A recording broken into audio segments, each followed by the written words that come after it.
Hey guys, so we are experiencing probably the most divided housing market we ever seen or seen for a long time. The West Coast home prices over there are going down. In the East Coast, specifically in the East, in the Southeast, sorry, specifically in the Atlanta metro area, housing prices going up. They just went up from last month, 1.4%. On the other hand, buyers' demand is really strong, stronger than 2017, 2018, 2019, not as 2021 or 2022. These are the crazy years, but very strong. The question is where the house is gone because the inventory of homes for sale is really, really low.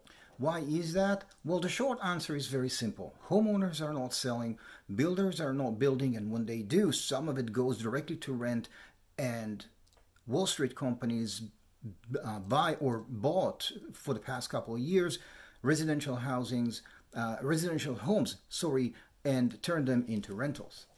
So believe it or not, but the bigger share of homes, actually, the homes that come to the market for sale, come from homeowners just like me, like you, you're like your neighbor, and to understand why this is not happening as it used to be, we need to understand first the catch 22 most homeowners find themselves in. So 75% of homeowners have at least 4% or less interest rate on their mortgage payment. So if they would decide to move and buy another house, their mortgage payment will go up by anywhere between $500 to $800 a month, which is kind of a hefty payment to make all of a sudden. Not only that, that in average, $300,000 house back in March 2020 could have gotten you 2,000 square feet. Nowadays, the same budget, $300,000, will get you in average 1,400 square feet. It's a 600 square feet difference, just to get an idea. The average bedroom out there is about 130, 140 square feet. So that's a big square feet to give up. Not only that, but two-thirds of homeowners, current homeowners, bought their house in the past 4 years. Now, with the average of people staying in their house for about 13 years, these guys have at least 9 years to stay there. So overall, homeowners have zero incentive to move, and that's why they don't sell.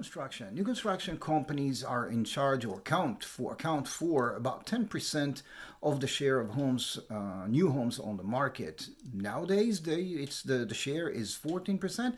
It aligns with the fact that homeowners are not selling.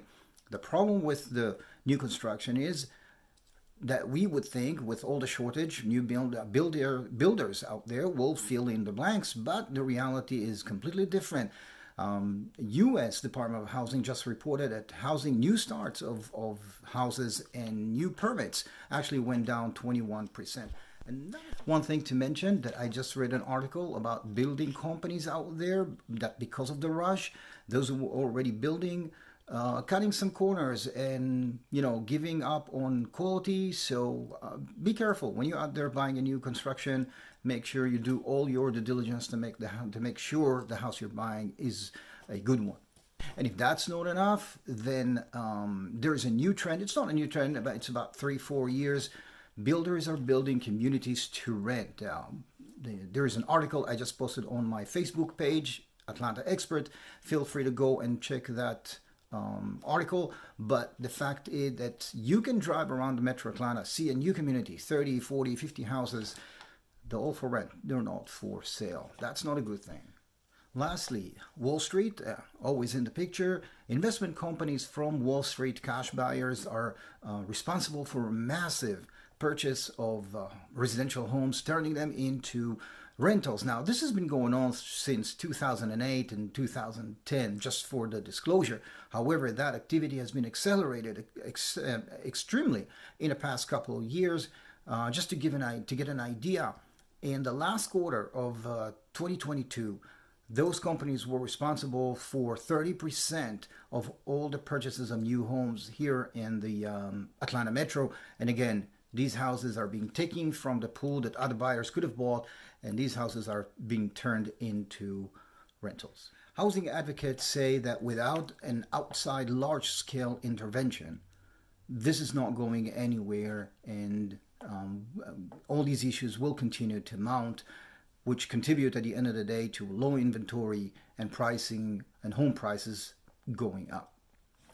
This is for today. I'll keep updating you in my next video about what's going on the market, especially the Atlanta Metro market. And until then, feel free to call and reach out to me should you want to, you would like to consider buying, selling. If you want to invest, there's some great opportunities to invest these days.